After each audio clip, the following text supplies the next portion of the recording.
તો મિત્રો હવે આપણે દાખલા નંબર 7 લઈએ છીએ। નીચેના વ્યવહારો પરથી શ્રી પ્રભાત હાર્ડવેર સ્ટોર્સ કે જે લોખંડના વેપારી છે તેમના ચોપડામાં વેચાણ નોંધ તૈયાર કરો। તો જે પ્રભાત હાર્ડવેર સ્ટોર્સ છે એની મિત્રો આપણે વેચાણ નોંધ બનાવીએ છીએ। શીર્ષક લગાવી જરા જોઈ લો। શ્રી પ્રભાત હાર્ડવેરની વેચાણ નોંધ, તારીખ, ગ્રાહકનું નામ, કારણ કે વેચાણ તમે ગ્રાહકને કરવાના છો। ખરીદ નોંધમાં માલ તમે વેપારી પાસેથી લો તો વેપારીનું નામ, અહીંયા તમે માલ ગ્રાહકને વેચવાનું એટલે ગ્રાહકનું નામ। જાવક ભરતીય નંબર, અહીંયા માલ વેચશો તો આપણે ગ્રાહકને બિલ આપશું એ જાવક ભરતીય નંબર, ખાપા અને રકમ છે। તો 2018 જૂન 1 નેહાને 20,000નો માલ 3 માસની શાક પર વેચ્યો, સાથે બિલ નંબર 80 મોકલી આપ્યો। તો હવે નેહાનો માલ વેચ્યો છે મિત્રો જૂન 1, તો 2018 જૂન 1 લખીએ છીએ, અહીંયા સમજો। તો 2018 જૂન 1 નેહા ખાતે, તો બિલ નો નંબર છે 80 અને આપણે એમને 20,000નો માલ 3 મહિના માટે ઉધારમાં વેચ્યો છે। તો રકમના ખાનામાં 20,000, અહીંયા મિત્રો આપણે જે ઉધારમાં માલ વેચીશું એની જ ફક્ત આપણે નોંધ કરવાના છે। 8 તારીખ વિધિ સ્ટોર્સ ને 10,000નો માલ 5% વેપારી વટાવે વેચ્યો, મજૂરીના 400 સાથેનું બિલ નંબર 85 મોકલી આપ્યો। તો વિધિ સ્ટોર્સને આપણે માલ વેચ્યો છે, તો માલ વેચ્યો છે 10,000નો માલ છે ને 5% વેપારી વટાવશે, તો 10,000 માઇનસ 5% વેપારી વટા 500 એટલે 9,500 થઈ ગયું। મજૂરીના 400 ઉમેર્યા, પણ પેટા નોંધનો નિયમ છે જો ખર્ચના ખાનાવાળી હોય, અહીં મજૂરીનું ખાનું બનાવ્યું હોય તો તમે નોંધ કરી શકો। અહીંયા તમે મજૂરીના 400 અંદર ઉમેરી નહીં શકો, ફક્ત માલની રકમ જ નોંધ થશે। તો 8 તારીખ છે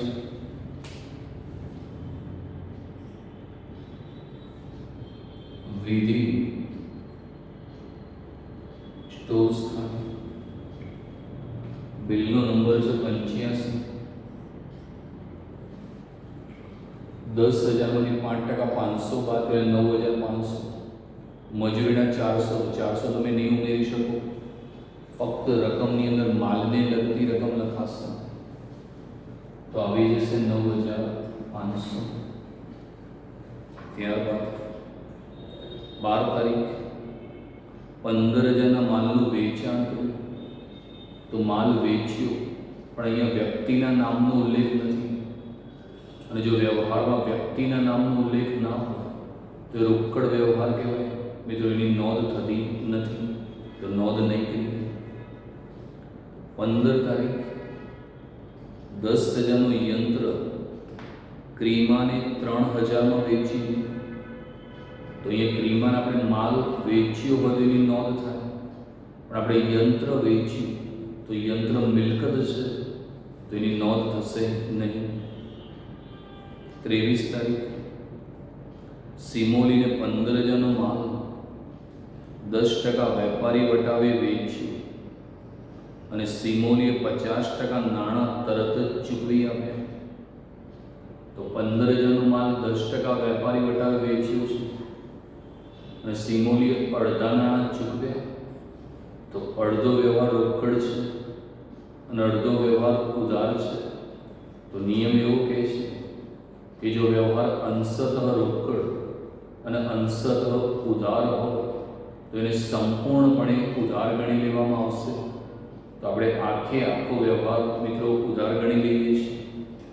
તો 23 તારીખ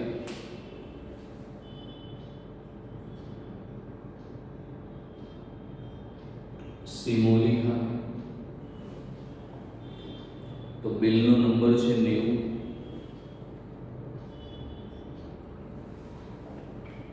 $15,000 માલ છે ને 10% વેપારી વટાવ. તો 15,000 માઇનસ 10% વેપારી વટાવ 1500. તો આવશે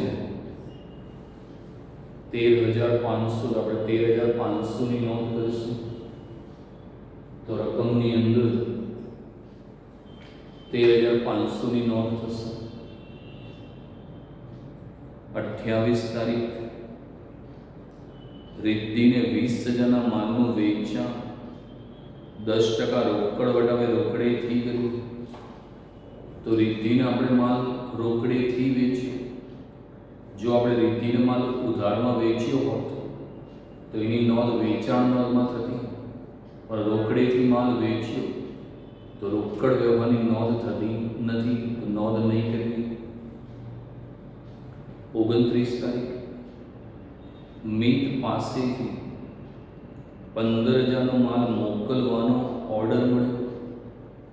તો મિત પાસેથી માલ મોકલવાનો ઓર્ડર મળ્યો, ફક્ત ઓર્ડર જ મળ્યો છે, તો બિન આર્થિક વ્યવહાર છે, તો મિત્રો એની નોંધ થશે. 30 તારીખ છે વ્રજને 30,000 માલ 10% વેપારી વટાવી વેચ્યો. Bill number 55. તો આપણે વ્રજને માલ વેચ્યો છે, તો વેચાણ નોંધ બતાવીએ 30 તારીખ.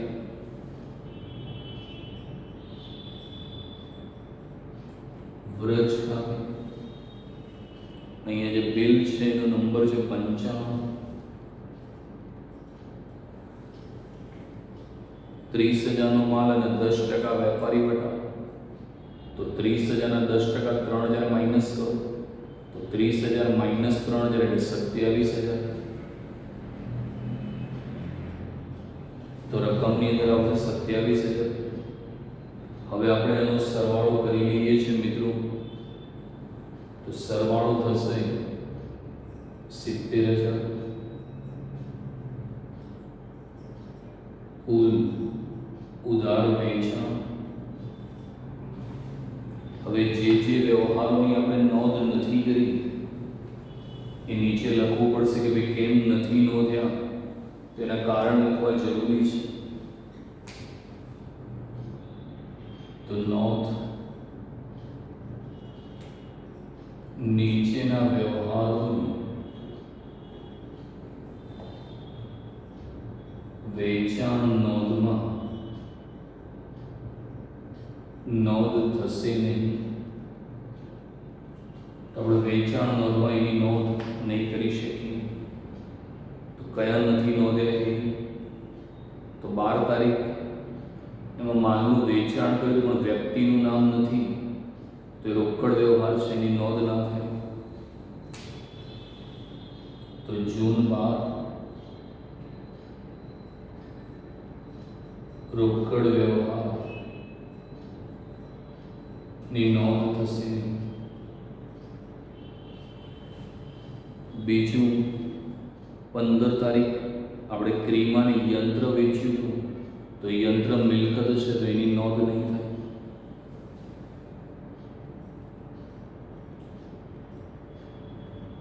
મિલકત વ્યવહાર હોવાથી નોંધ થશે નહીં. 23 તારીખ તો આપણે પૂરેપૂરો ઉધાર જ ગણી લીધું હતું. 28 તારીખે આપણે રિદ્ધિને માલ રોકડેથી વેચ્યો હતો, તો રોકડ વ્યવહારની નોંધ થતી નથી, તો એ પણ લખી દઈએ. 28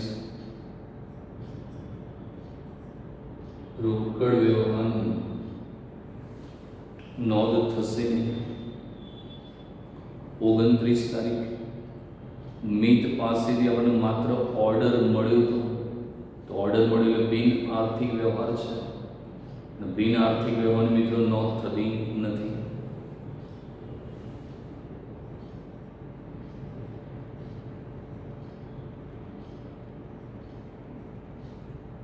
બિન આર્થિક વ્યવહારની નોંધ થશે નહીં. તો 12મી તારીખે રોકડ વ્યવહાર હતો, નોંધ નથી થઈ. 15મી મિલકત વ્યવહાર હતો, 28મી રોકડ વ્યવહાર હતો અને 29મી બિન આર્થિક વ્યવહારની નોંધ થશે નહીં. દાખલા નંબર 8 લઈએ છીએ આપણે.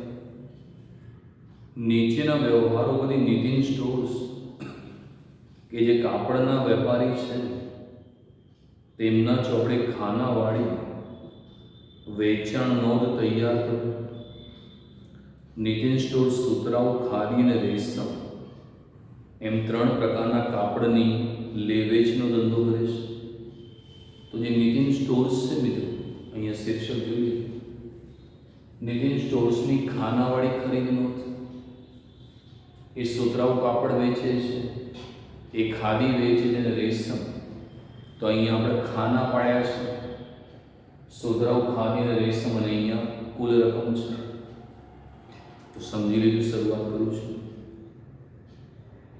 2018 મે 1 जानकी स्टोर्सने 100 मीटर सुतराउ कापड़ मीटर दीठ 40 रुपयाનો ભાવ, 200 मीटर खादी मीटर दीठ 20 रुपयाનો ભાव, 50 मीटर रेशम मीटर दीठ 200નો ભાવ 10% વેપારી વટાવે વેચ્યું.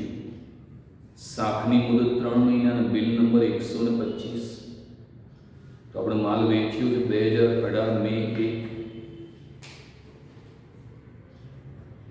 तो 2018 में 1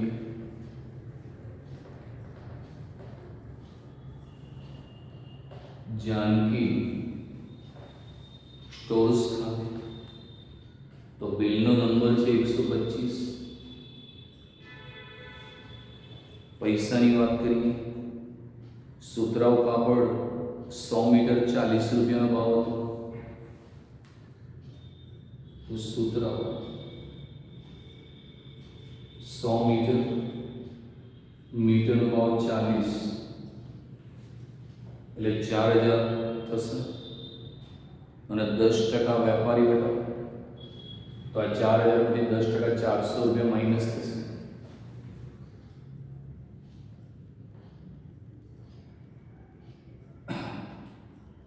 તો 4000 માંથી 400 જશે એટલે 3600. હવે લખ્યું છે 200 મીટર ખાદી 20 રૂપિયાનો ભાવ.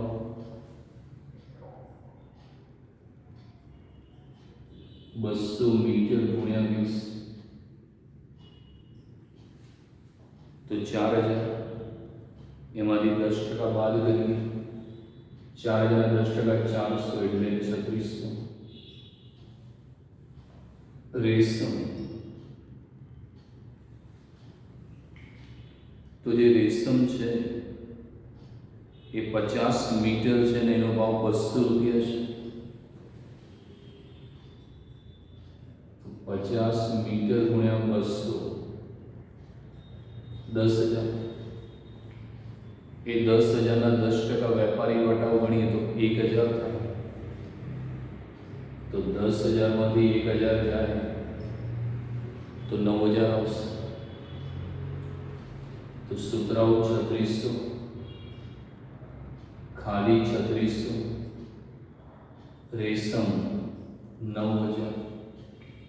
तो 3600 वत्ता 3600 वत्ता 9,000 करिए तो મળશે 16,200. तो 16,200. 8 तारीख गोपी ट्रेडर्स ने 200 मीटर सुतराउ कापड़ मीटर दीठ 60 रुपयाना भावे, 80 मीटर रेशम मीटर दीठ 190 भावे, 10% वेपारी वटावे 2 मासनी शाक पर वेच्यू है. बिलनो नंबर 126. गोपी ट्रेडर्स तरत ज अर्धा नाणा रोकड़ेથી ચૂકવ્યા. तो આપણે गोपी ट्रेडर्स का माल वेच्यो એને અડધા નાણાં રોકડા ચૂકવ્યા. તો અડધો વ્યવહાર રોકડ છે અને અડધો વ્યવહાર ઉધાર છે. તો આપણે સંપૂર્ણપણે ઉધાર ગણી લઈએ છીએ. તો લખીએ છીએ 8 તારીખ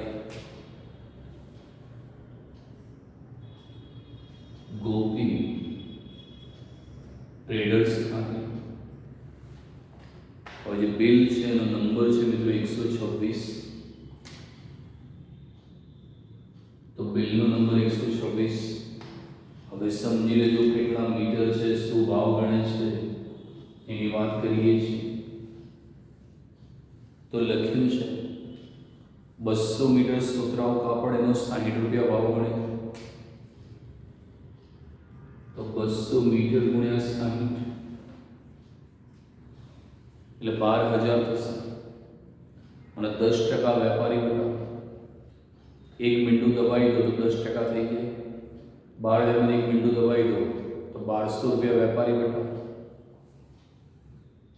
તો માઇનસ 10% વેપારી વટાવ છે મિત્રો,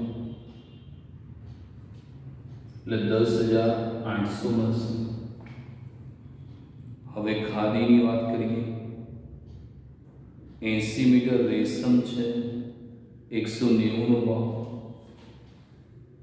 તો 80 મીટર રેશમ 190 નો ભાવ. 190 ને આપણે 80 વડે ગુણીએ તો 15,200 નું થાય. અને 15,200 ના 10% વેપારી વટાવે 1,520 એમાંથી બાદ થશે.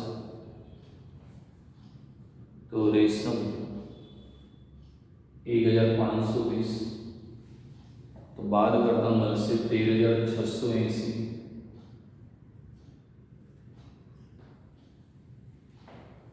ખાદી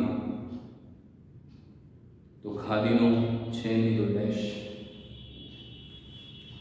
તો સુતરાઉની અંદર 10,800, ખાદીમાં ડેશ, રેશમમાં 13,680. તો 10,800 વત્તા 13,680 કરીએ તો 24,480. 24,480.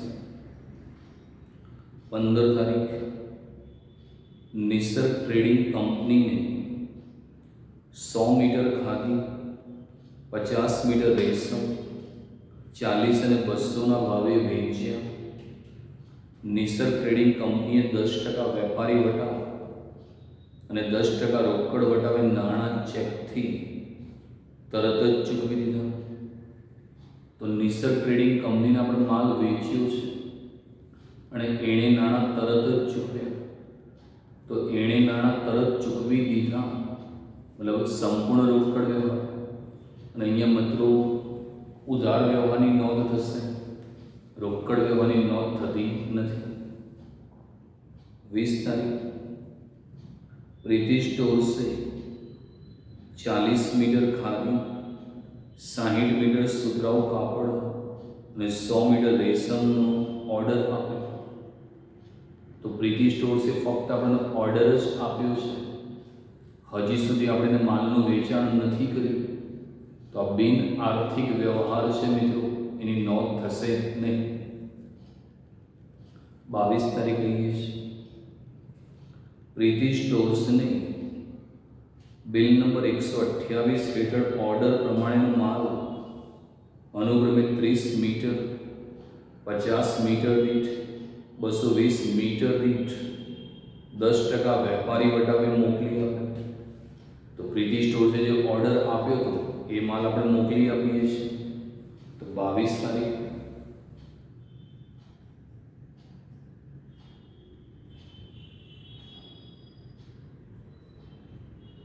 તો પ્રીતિ સ્ટોર્સ ખાતે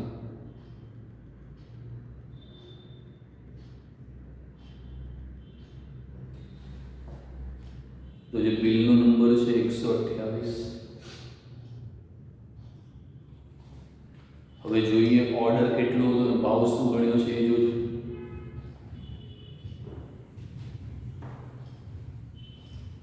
ઓર્ડર છે તો ઓર્ડર મિત્રો 20 તારીખમાંથી લઈ લો. 20 તારીખે ઓર્ડર છે અને 22 તારીખે ભાવ છે. તો 20 તારીખે જો 40 મીટર ખાદી હતી, ખાદી 40 મીટર, 60 મીટર સુતરાઉ કાપડ હતું. તો તો સુતરાઉ કાપડ 60 મીટર અને 100 મીટર રેશમ હતું, તો રેશમ છે 100 મીટર.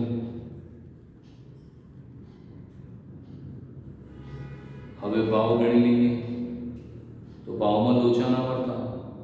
20 તારીખે પહેલા ખાદીનો ઓર્ડર હતો, તો નીચે પહેલા ખાદીનો ભાવ હશે, તો ખાદીનો ભાવ ગણ્યો 30 રૂપિયા મીટર દીઠ. ખાદી 30 રૂપિયા ગણ્યો છે. હવે 20 તારીખે જો 60 મીટર સુતરાઉ કાપડ, તો 22 તારીખે બીજા નંબરમાં સુતરાઉ કાપડનો ભાવ છે, તો એનો ભાવ ગણ્યો 50 રૂપિયા. અને રેશમ 100 મીટર એનો ભાવ ગણ્યો 220. તો અહીંયા 3000, અહીંયા 1200, અહીંયા 22000. હવે લખ્યું છે 10% વેપારી વટાવ, તો 10% માઇનસ કરીએ. તો 10% વેપારી વટાવ 300, 1200 ના 10% 120, 22000 ના 10% 2200. તો 3000 માંથી 300 બાદ કરીએ તો 2700, 12000 માંથી 1200 કાઢીએ તો 1080, 22000 માંથી 2200 બાદ કરીએ તો 19800 મળશે. તો સુતરાઉની અંદર 2700,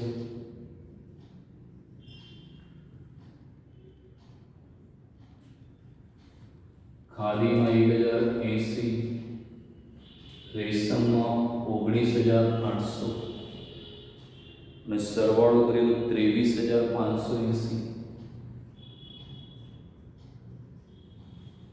તો 23580.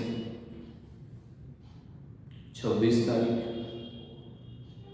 દેસાઈ એન્ડ કંપનીને 15000નું સુતરાઉ કાપડ 10% વેપારી વટાવે વેચ્યું. Bill number 129. તો 26 તારીખ દેસાઈ એન્ડ કંપની ખાતે, તો બિલનો નંબર છે 129. 15000નું કાપડ છે ને 10% વેપારી વટાવ, તો 15000નું કાપડ ગુણ્યા 10% એટલે 1500 રૂપિયા. 15000 માંથી 1500 રૂપિયા માઇનસ કરો તો 15000 માઇનસ 1500 એટલે 13500 થશે. તો સુતરાઉ કાપડની અંદર 13500.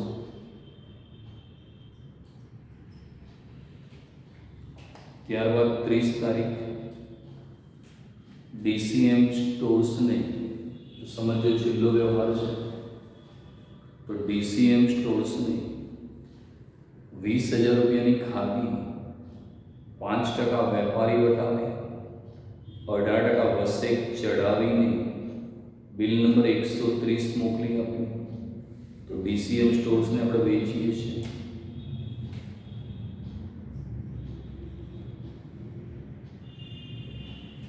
તો ડીસીએમ સ્ટોર્સ બિલનો નંબર છે 130. હવે 20000ની ખાદી છે ને 5% વેપારી વટાવ, તો મિત્રો ખાદી 20000, 5% એટલે 1000. 20 માંથી 1 જાય તો 19000, તો 19000 આવી જશે ખાદી.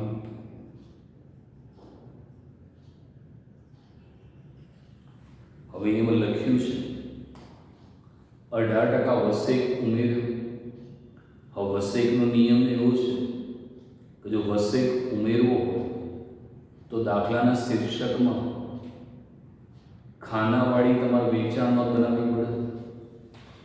અહીંયા ખર્ચાનું ખાનું, CGST, SGST, IGST ને કુલ રકમ. પણ આ દાખલાનું જે શીર્ષક છે એમાં ફક્ત લખ્યું છે વેચાણ નોંધ બનાવો, કોઈ ખાનું પાડવાનું નથી, માટે આપણે વસેકની રકમ ઉમેરતા નથી. જો અહીંયા ખાના પાડ્યા હોત તો વસેક આપણે નોંધ કરતા. તો હવે સરવાળો કરી લીધો.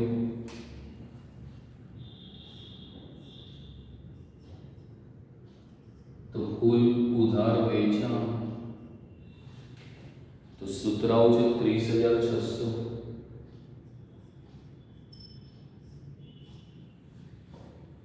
ખાદીનો સરવાળો કરીએ 23,680.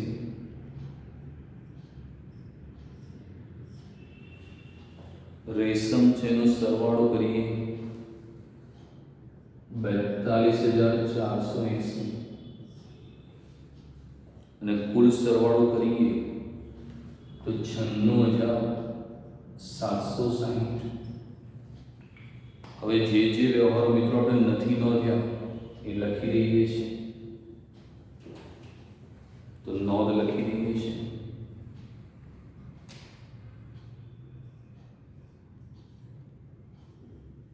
નીચેના વ્યવહાર વેચાણ નોંધમાં નોંધાશે નહીં. તો કયા કયા નથી નોંધ્યા? એક જો 15 તારીખ હવે નિસર્ગ ટ્રેડિંગનો માલ વેચ્યો હતો અને એને તરત જ નાણાં ચેકથી આપ્યા હતા, તો રોકડ વ્યવહાર છે એની નોંધ ના થાય. તો મે 15 તો રોકડ વ્યવહાર હોવાથી નોંધ થશે નહીં. બીજો 20 તારીખ રિધિ સ્ટોર્સે આપણને ફક્ત ઓર્ડર આપેલો બિન આર્થિક છે એની નોંધ નહીં. તો બિન આર્થિક વ્યવહારની નોંધ થશે નહીં. પછી બીજો વ્યવહાર તો બાકીના વ્યવહારની આપણે નોંધ કરેલી છે. તો અહીંયા ખાલી 2 વ્યવહાર નથી નોંધ્યા. 15 તારીખ રોકડ વ્યવહાર હોવાથી નોંધ થશે નહીં અને 20 બિન આર્થિક વ્યવહાર હોવાથી નોંધ થશે નહીં. દાખલા નંબર 9 લઈએ છીએ. નીચેના વ્યવહારો પરથી નવસારીના સચિન સ્ટોર્સના ચોપડે ખર્ચ સહિતની વેચાણનો તૈયાર કરો. સચિન સ્ટોર વસેક, રેલવેનું અને મજૂરી જેવા ખર્ચની નોંધ રાખે છે. કુલ 18% વસેક દરના આધારે વેચાણનો તૈયાર કરો. નીચેના વ્યવહારોની રકમમાં વસેકનો સમાવેશ થયેલ નથી. લાગુ પડતા વસેકની રકમ ઉમેરીને વેચાણ નોંધ લો. તો અહીંયા મિત્રો આપણે સચિન સ્ટોર્સની ખર્ચના ખાનાવાળી વેચાણ નોંધ બનાવીએ છીએ અને અહીંયા 18% જીએસટી પણ લખ્યો છે. તો આપણે જીએસટીનો પણ અંદર સમાવેશ કર્યો છે. સચિન સ્ટોર્સની ખર્ચના ખાનાવાળી વેચાણ નોંધ. તારીખ, ગ્રાહકનું નામ, જાવક ભારતીય નંબર, ખાતા વહી પાના નંબર, ચોખ્ખી રકમ, રેલવેનું, મજૂરી, જાવક પૂરતી કેન્દ્રીય વસેક, જાવક પૂરતી રાજ્ય વસેક, સંકલિત વસેક અને કુલ રકમ છે. 2018 ડિસેમ્બર 1 ધોની સ્ટોર્સને 60,000નો માલ 10% વેપારી વટાવે વેચ્યો. રેલવેનું 2000 બિલ નંબર 101. તો ધોની સ્ટોર્સને આપણે માલ વેચ્યો છે. તો 2018 ડિસેમ્બર 1 છે. તો આપણે ધોની સ્ટોર્સને માલનું વેચાણ કર્યું છે. તો 2018 ડિસેમ્બર 1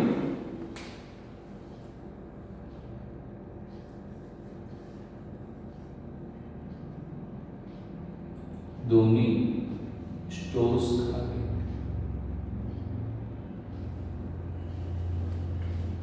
તો બિલનો નંબર છે 101.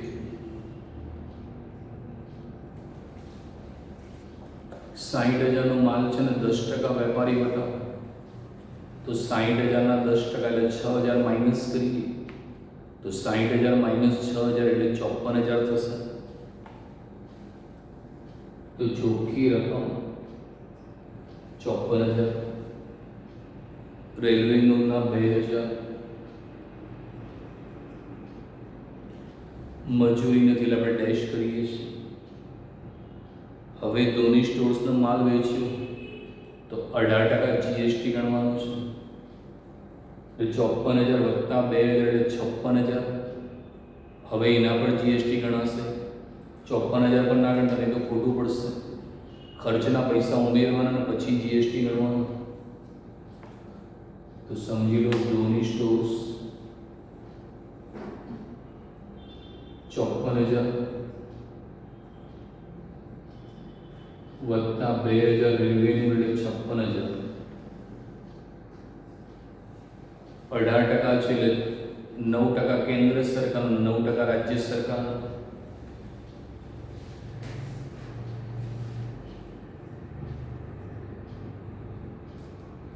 તો CGST ને SGST. તો મિત્રો 56,000 ના 9% કરો તો મળશે 5,040.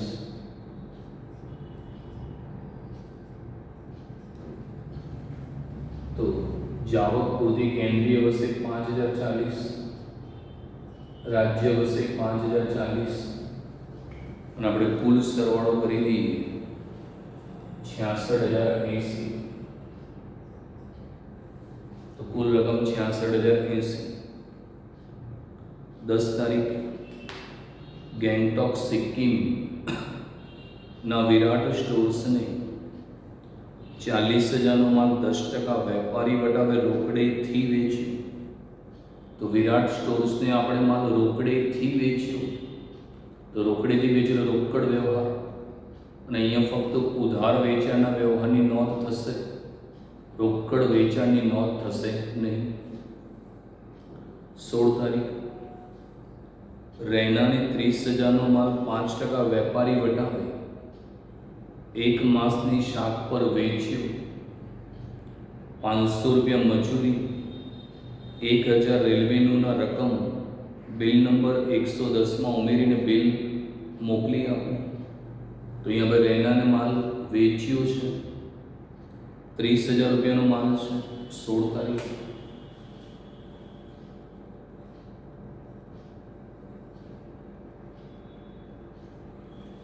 રૈના ખાતે બિલ નંબર 110,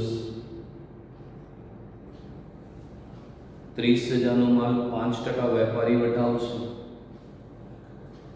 તો 30,000 5% વેપારી વટાવ એટલે 1,500 માઇનસ કરી 28,500.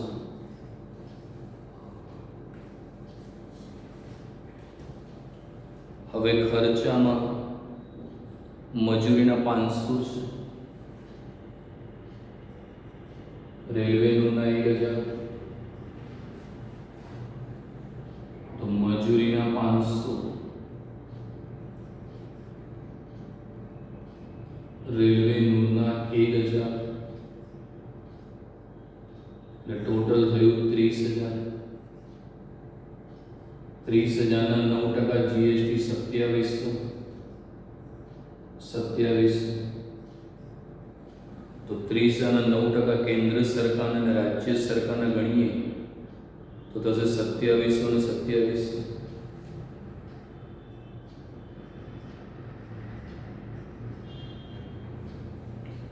$28,500 વત્તા 1,000 વત્તા 500 વત્તા 2700 વત્તા 2700 તો સરવાળો થશે 35,400. ત્યારબાદ 20 તારીખ જાડેજા સ્ટોર્સને એક યંત્ર 35,000માં વેચી દીધું, જેના માટે મજૂરી પેડે 700 ચૂકવ્યા. જાડેજા સ્ટોર્સે 15 દિવસમાં નાણાં ચૂકવવાની બાહેધરી આપી. તો જાડેજા સ્ટોર્સને આપણે માલ વેચ્યો હોય તો નોંધ થાય, પણ જાડેજા સ્ટોર્સને આપણે યંત્ર વેચ્યું. યંત્ર મિત્રો મિલકત છે, અને મિલકત વ્યવહારની નોંધ થતી નથી. 25 તારીખ જોધપુર રાજસ્થાનના રોહિતને 25,000નો માલ 5% વેપારી વટાવે 1 માસની શાક પર વેચ્યું. રેલવેનું 1,000. રોહિતે કુલ રકમના અડધા નાણાં તરત જ ચૂકવી આપ્યા. Bill number 115. તો જોધપુરના રોહિતને આપણે માલ વેચ્યો રાજસ્થાનમાં, એટલે ગુજરાત બહાર. તો ગુજરાત બહાર હોય તો ડાયરેક્ટ 18% IGST ગણવો પડે. અને રોહિત સ્ટોર્સે આપણને અડધા નાણાં આપ્યા, તો અડધો વ્યવહાર રોકડ છે અને અડધો વ્યવહાર ઉધાર છે. અને જો વ્યવહાર અંશતઃ રોકડ અને અંશતઃ ઉધાર હોય તો મિત્રોને સંપૂર્ણપણે ઉધાર જ ગણી લેવામાં આવશે. તો આપણે આખો વ્યવહાર ઉધાર ગણીએ છીએ. 25 તારીખ તો એ માલ આપણે રોહિતને વેચેલું છે.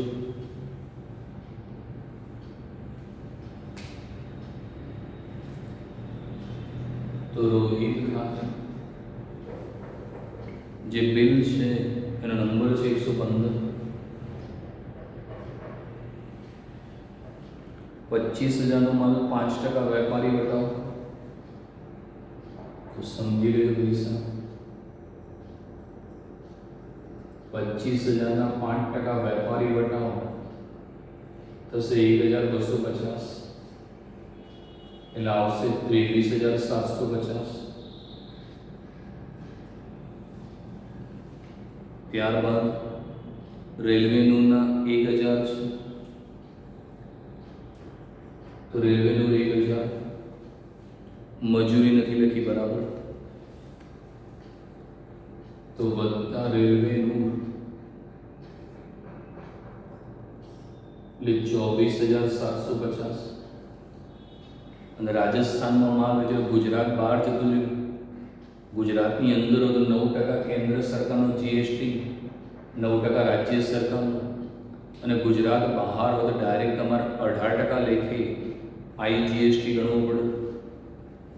તો 24,750 છે, એના પર ડાયરેક્ટ આપણે 18% ગણીએ તો થશે 4,455. તો IGST થશે તો 4,455 જે છે IGST. સરવાળો કરીએ તો 29,205 થશે સરવાળો. ત્યારબાદ 30 તારીખ કોલકાતા પશ્ચિમ બંગાળના ઉમેશને 15,000નો માલ 10% વેપારી વટાવે 1 માસની શાક પર વેચ્યો. રેલવેનું 1,000. બિલ નંબર 118માં ઉમેરીને મોકલી આપ્યું. તો આપણે ઉમેશનો માલ વેચ્યો કોલકાતા એટલે ગુજરાત બહાર, તો ડાયરેક્ટ 18% GST ગણાશે. તો 30 તારીખ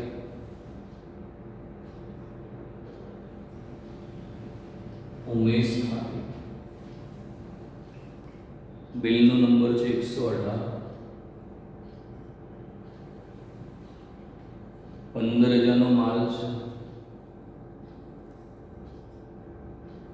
10% વેપારી વટાવો 1,500 એટલે 13,500.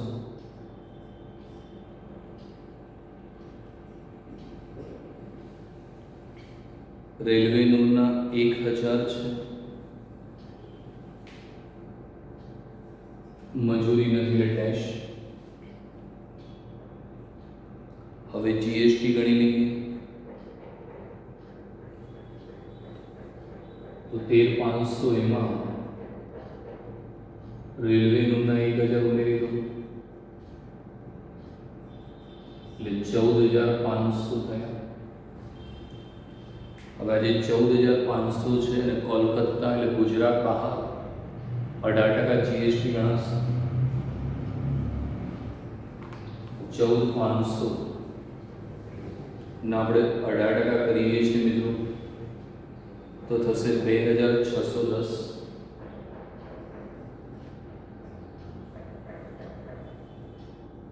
તો 2610 જીએસટી થશે.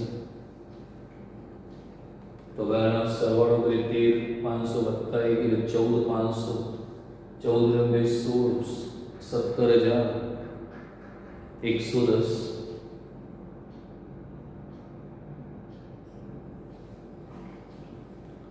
યુવરાજ પાસેથી 70,000નો ઓર્ડર મળ્યો, માત્ર ઓર્ડર જ મળ્યો છે, તો બિન આર્થિક છે, એની નોંધ નહીં થાય. તો કુલ ઉધાર વેચાણ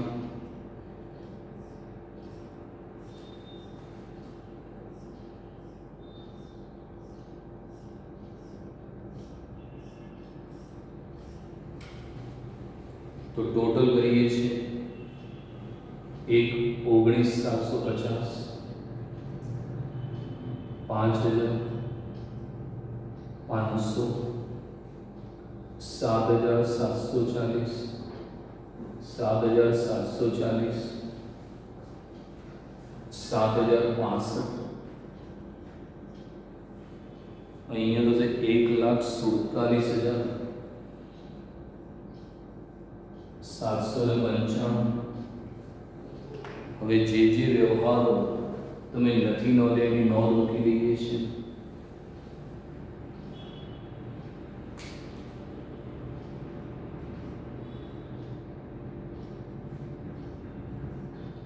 નીચેના વ્યવહારો વેચાણ નોંધમાં નોંધ થશે નહીં. તો એક તો 10 તારીખે આપણે માલ રોકડેથી વેચ્યો તો એની નોંધ ના થાય. તો ડિસેમ્બર 10 રોકડ વ્યવહાર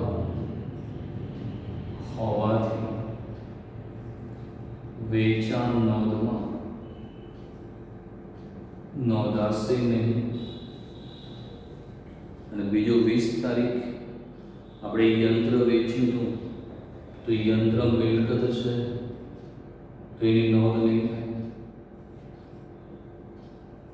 તો મિલકત વ્યવહાર હોવાથી વેચાણ નોંધમાં નોંધ થશે નહીં. અને 31 તારીખમાં યુવરાજ પાસેથી ફક્ત ઓર્ડર મળ્યો, એ બિન આર્થિક છે. તો 31 તારીખ બિન આર્થિક વ્યવહાર હોવાથી નોંધ થશે નહીં.